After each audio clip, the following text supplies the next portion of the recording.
And we are going to learn how to answer IELTS Academic Writing Task 1, namely how to describe a line graph. I'll give you all the essential information to give a Band 9 answer. So let's take a look at the given line graph. What it says. The line graph below shows the household recycling rates in 3 different countries between 2005 and 2015. So, you are always given a description of your graph in your topic. This information is very important as it helps you to understand what's going on your graph. So, read the topic carefully. Now, we can take a closer look at the graph. Down the vertical axis, we have the percentages, and along the horizontal axis, we have the years. We can also see that we have 3 countries, the UK in blue, France in red, and Germany in green. So that's our line graph. Now let's see how you should structure your answer. Here is the standard structure that you should follow to give a Band 9 answer. It consists of introduction and body paragraphs. You should never write a conclusion when describing a graph. So, the first paragraph you write is your introduction. After that, you start writing your body paragraphs. In your body paragraphs, you should, first of all, give something called a general overview. Secondly, give the detail. Now, let's see how you should write each paragraph in order to produce a Band 9 answer. For the introduction, you need simply to paraphrase the information from your topic. It should not be longer than 2 sentences. You see, you need simply to tell what your graph shows and for what period of time. And here is how I wrote it. The line graph illustrates the regional household recycling rates in the UK, France, and Germany from 2005 to 2015. As you see, the first 2 words were kept the same. I didn't change the line graph, and you should never ever change the type of your graph, because it will lose the meaning if you do so. So, if you have a table, keep the table. If you have a bar chart, keep the bar chart. And if you have a diagram, keep the diagram. I had the line graph, I did not change it, and after that comes the verb. And the verb can always be replaced with a synonym. So it's a very good idea to paraphrase the verb. So, instead of shows, you can use illustrates and gives information about. There are also other synonyms, but it's enough to remember these 3 for your introduction. After that, I expanded the phrase household recycling rates into regional household recycling rates according to the graph. So you see, I look at my graph and I look at my topic at the same time. And I include all the key information from my graph and from my topic into my introduction. After that, I list the countries. Instead of simply saying 3 countries, I give the specific names. I say the UK, France, and Germany. And it's a very good technique to give the names, as you should be very specific when introducing the graph. So, always try to list countries in your introduction.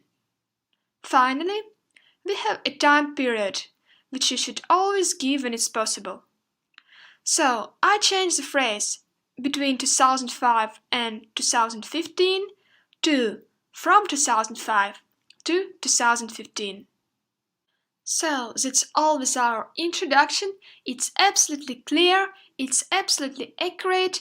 So anyone who reads it without seeing our graph will have a clear understanding of what our graph shows, for what countries, and for what period of time. To learn more ways of effective paraphrase for your introduction, you can see the link above. Now let's move on to the next paragraph. After you have written the introduction, it's time to write an overview. An overview is a paragraph that contains all the key information from the graph.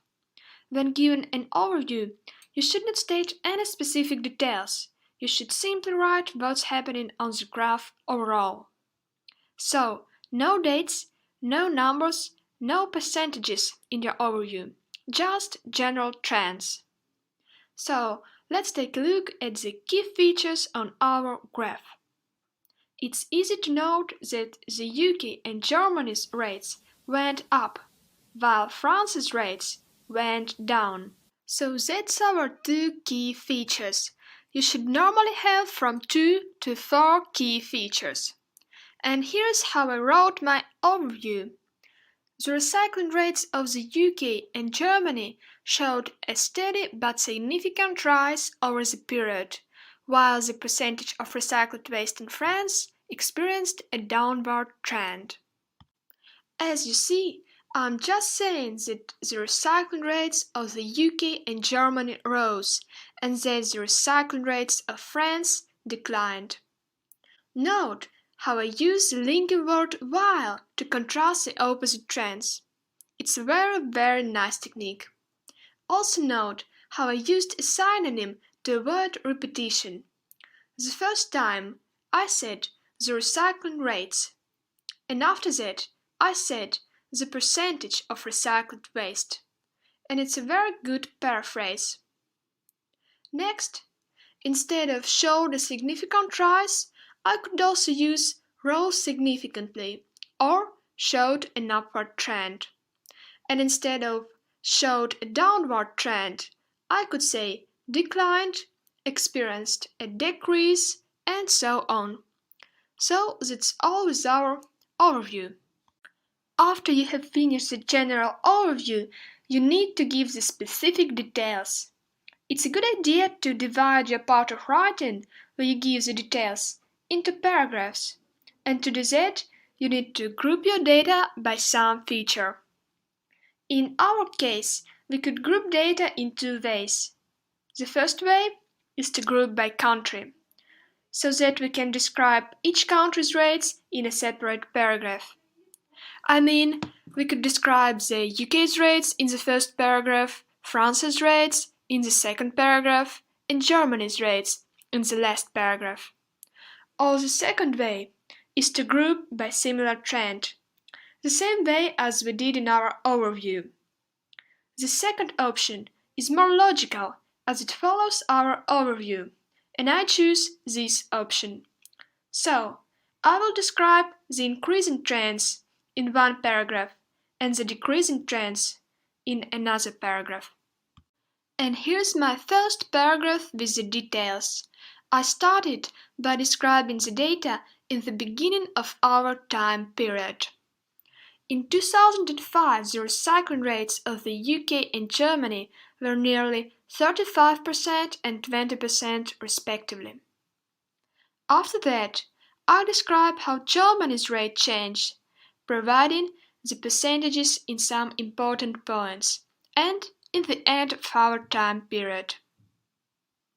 Germany's rate increased sharply throughout the period, exceeding France's rate in 2009 and reaching almost 60% at the end of the period. You see, I chose the point where Germany's rate outraces that of the French to be important, but it's up to you to choose your important points. However, you should always indicate the percentages in the beginning and in the end of your time period. And finally, I describe how the UK's rate changed. In the meantime, the percentage of recycled waste in the UK grew to 40% in 2007 and then remained steady until 2009. During 2009-2011, it experienced a rapid surge to more than 50% and continued with a gradual increase to 60% in 2015. And here's my second paragraph with the details. Again, I describe France's rate in the beginning of the period, in the end of the period, and in some important points. In early 2005, the recycling rate of France, 50%, was the highest among the three countries. However, It dramatically declined to 30% in 2013. Then, there was a growth of 10% in 2015, but France's recycling rate was the lowest in the end of the period. As you see, I use the superlatives and adjective dramatically to highlight the big change. Also, I always support my details with data. For example, a growth of 10%. And you should support your writing with enough data too. So, if you say that there was a change, don't forget to write the amount of change. So, write how big it was. And always write your task 1 answer in 1/10. So, if you're describing something that happened in the past, you should write the whole description in past simple tense.